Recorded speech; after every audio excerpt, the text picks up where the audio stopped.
Honestly, I think seeing the growth of those students is worth every single minute of this.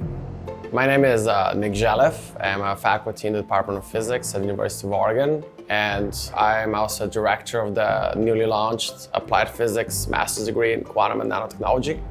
We're trying to provide kind of a new path towards the quantum industry where students can acquire the hands-on skills that allow them to work in this industry without necessarily having to go through the usual PhD route.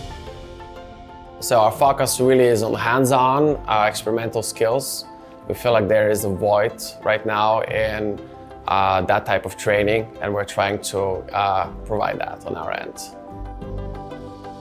During my undergrad education, I joined labs where I was able to actually do experiments that really visualized quantum mechanics.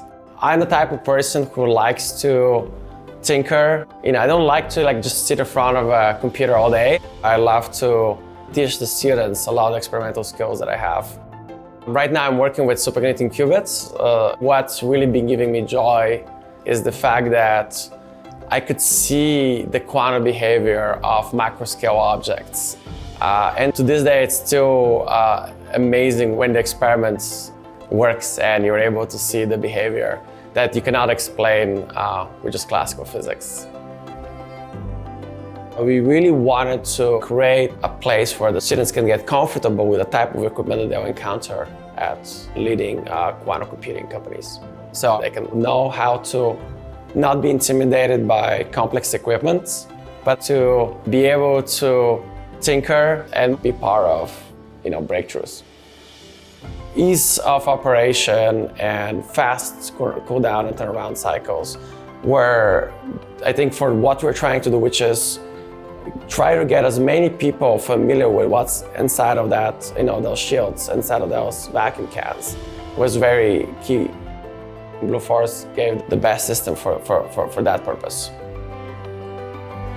We just had kind of our first, soft launch cohort of the program last year. We had 4 students. Each of them was a success story. We had a student who actually is now doing an internship and at the Air Force Research Lab. He got to the point where he can actually present original research that he did at an international conference and did an amazing job. We have another student who is currently doing an internship at Rigetti Computing. They really have kind of integrated really well with the team and have become a very valuable member of the team. I honestly think that's an extremely exciting opportunity. It can really allow for extremely fast career growth. I feel like being able to kind of be in an environment where you're able to pass your knowledge is extremely rewarding for me.